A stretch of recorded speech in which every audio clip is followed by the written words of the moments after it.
Good morning, everybody, and welcome to Pray First. It is a Friday here in the Mid-South, and just getting ready for the weekend. How are you guys doing today?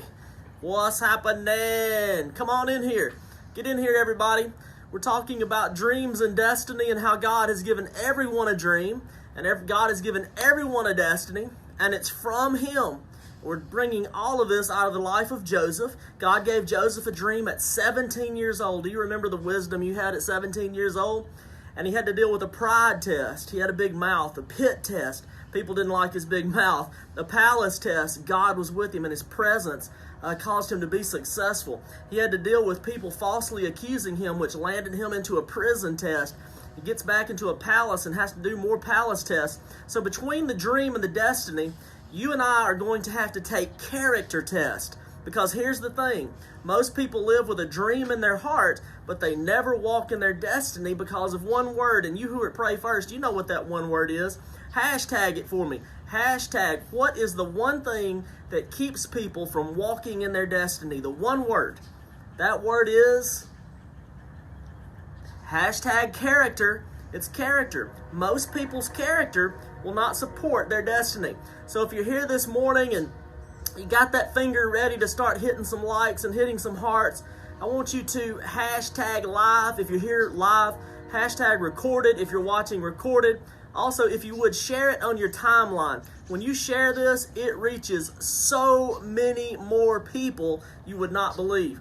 I don't know if you noticed this or not, but I have an extra chair. I have an extra chair right here beside me because I've got a little somebody that's going to be sitting in this chair.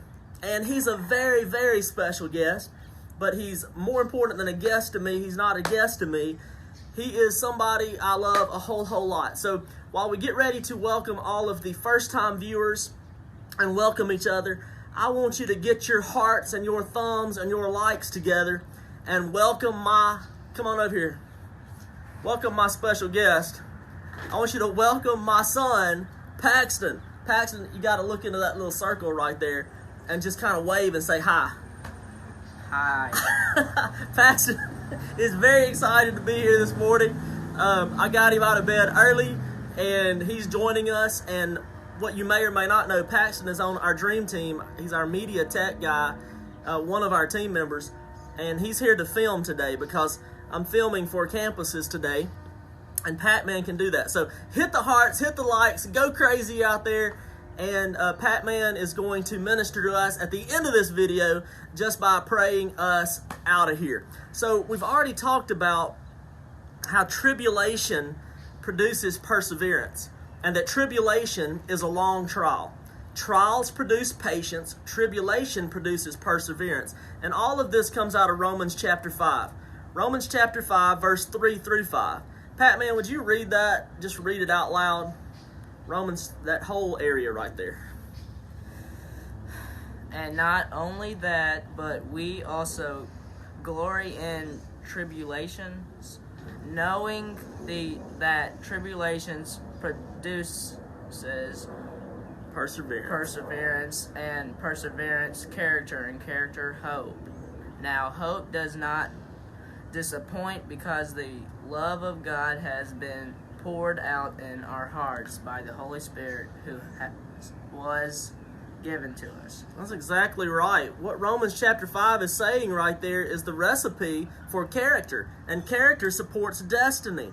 Not only do we glory in tribulation, but we glory in tribulation because we know tribulation produces perseverance. And perseverance, according to the Bible, is the only thing that produces character.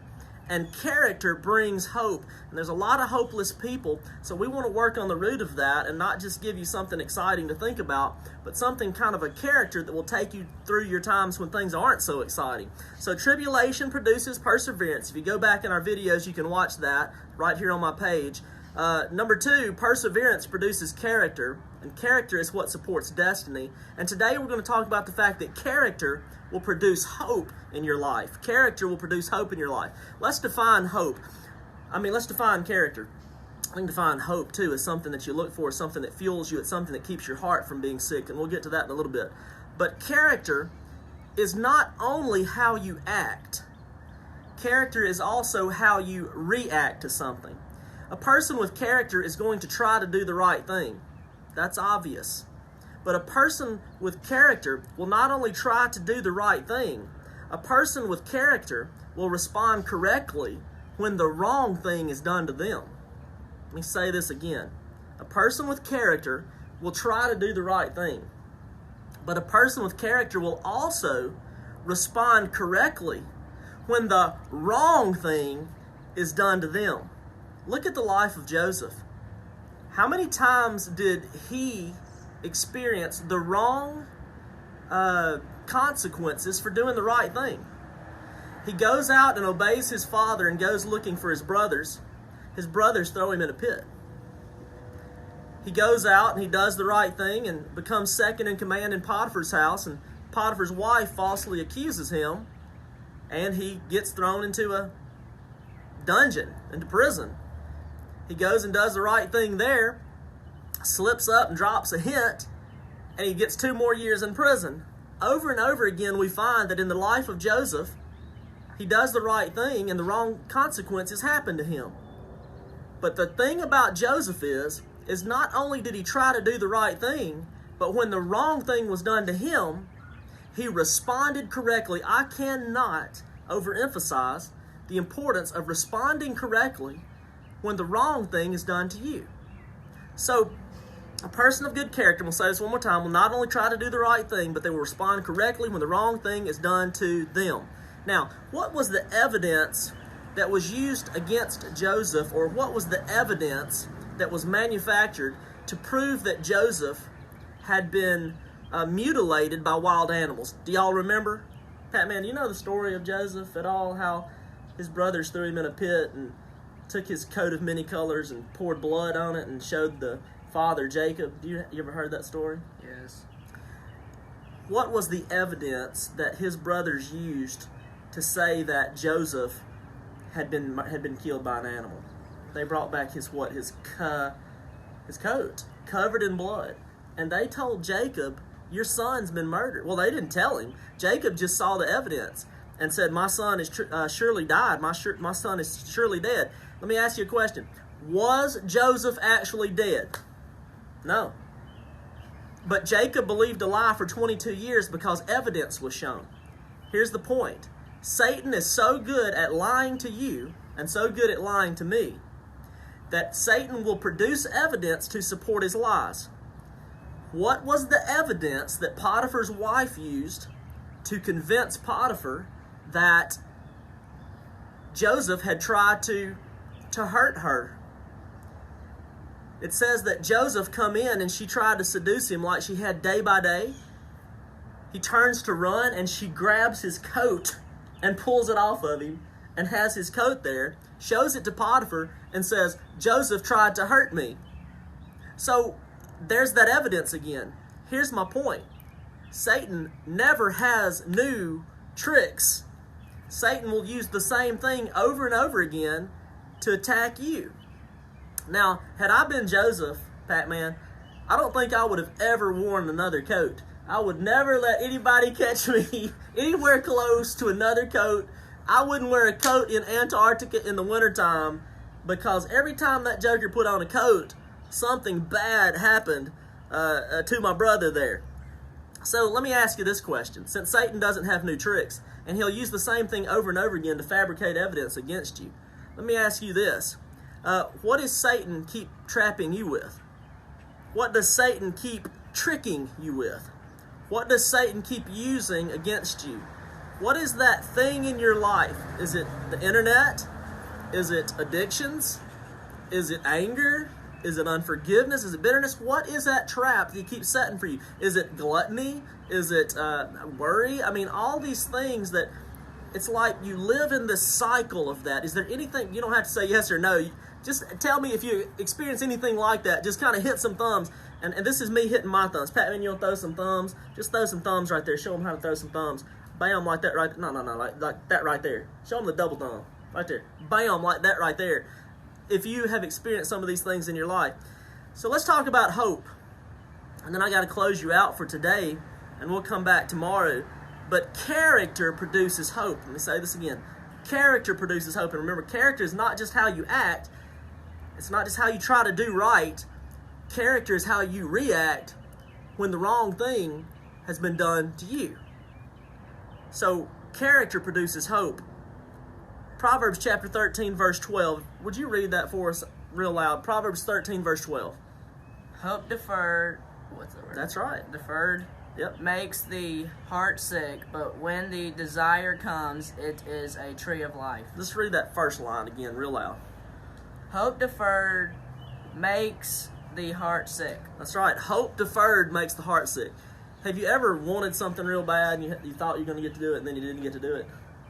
Yeah. Yeah, me too. Me too. So, have you guys ever wanted something or thought you were going to get to do something or have something or experience something and you got your hopes up and then you didn't get to do it?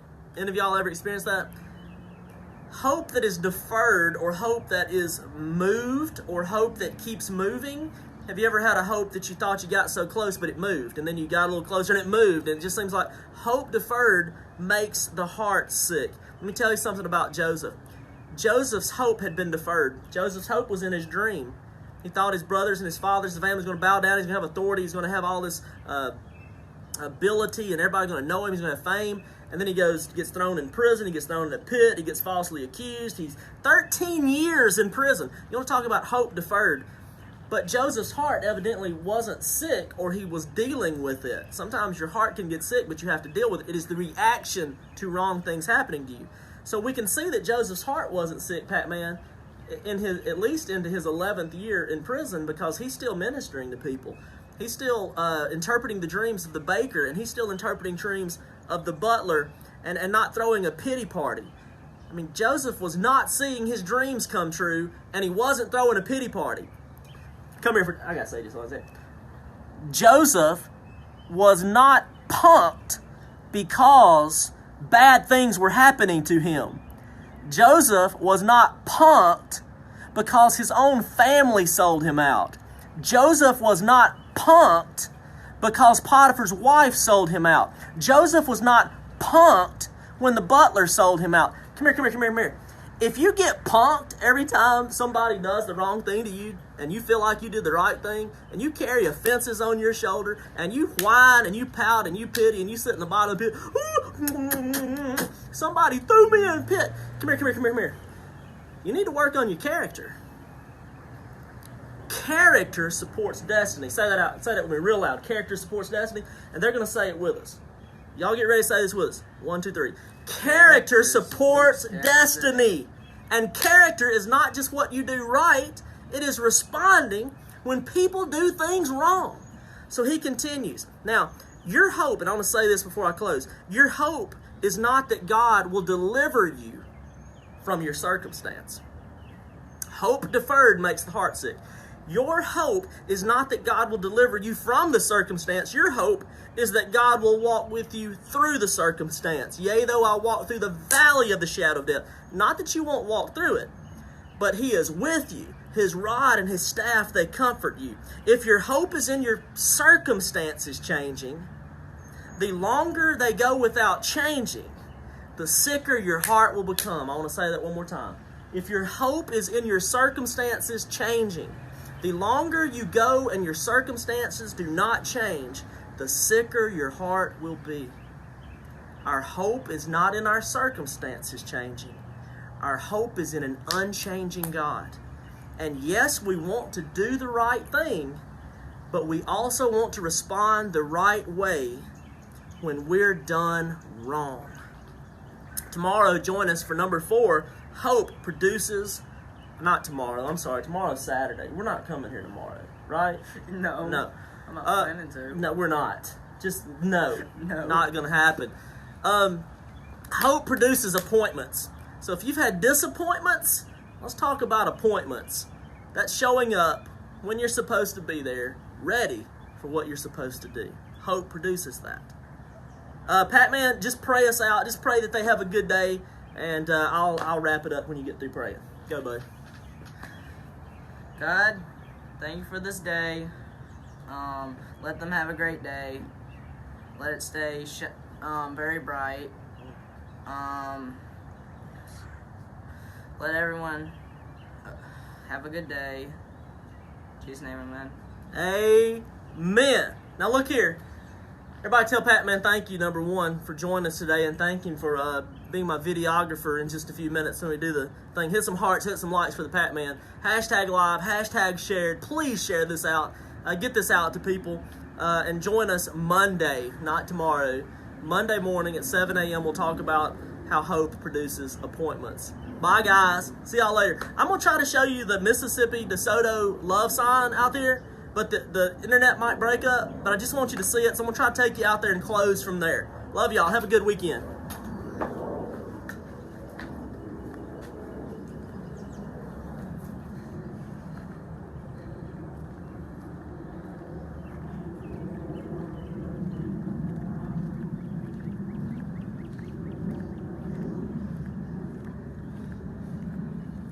Pat Man, will you go stand beside it so they can kind of see some scale?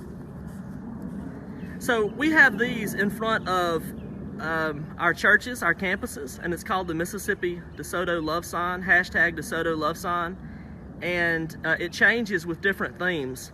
For example, there was a cross on it with everybody's name on it for Easter, and their names was on the cross, and then all around it they painted pictures during the service, an interactive worship service.